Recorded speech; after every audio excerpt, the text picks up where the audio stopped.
بسم الله الرحمن الرحيم. سأل سائل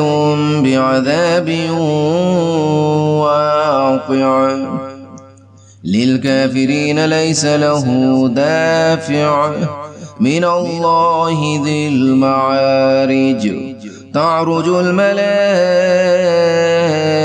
والروح إليه في يوم كان مقداره 50,000 سنة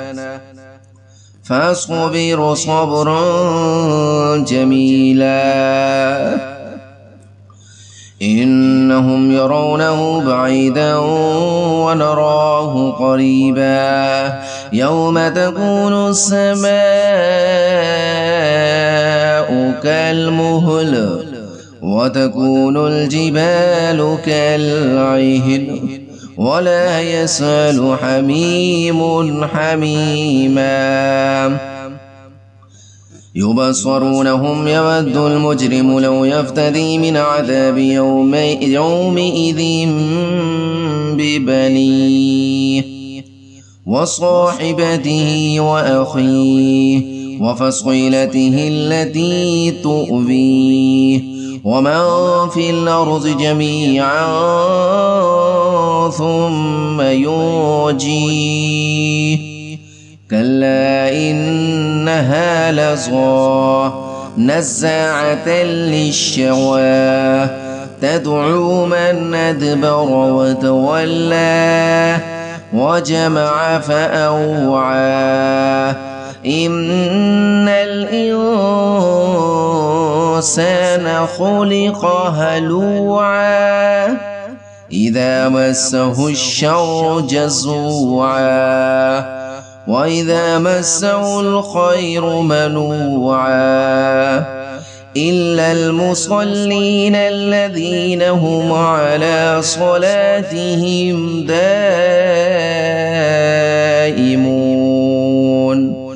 والذين في أموالهم حق معلوم للسائل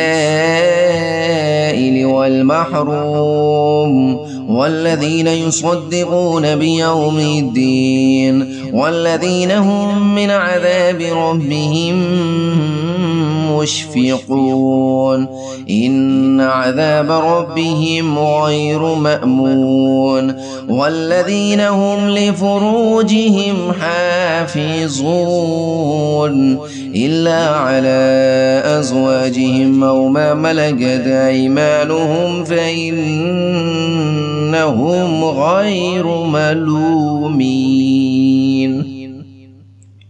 فمن ابتغى وراء ذلك فأولئك هم العادون والذين هم لأماناتهم وعهدهم راعون والذين هم بشهاداتهم قائمون والذين هم على صلاتهم يحافظون أولئك في جنات مكرمون فما للذين كفروا قبلك مهطعين عن اليمين وعن الشمال عزين أيطمع كل امرئ منهم أن يدخل جنة نعيم كلا إنا خلقناهم مما يعلمون فلا أقسم برب المشارق والمغارب إنا لقادرون على أن نبدل خيرا منهم وما نحن بمسبوقين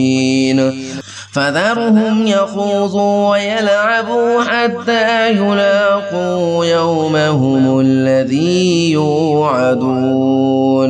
يوم يخرجون من الأجداث سراعا كأنهم إلى نصب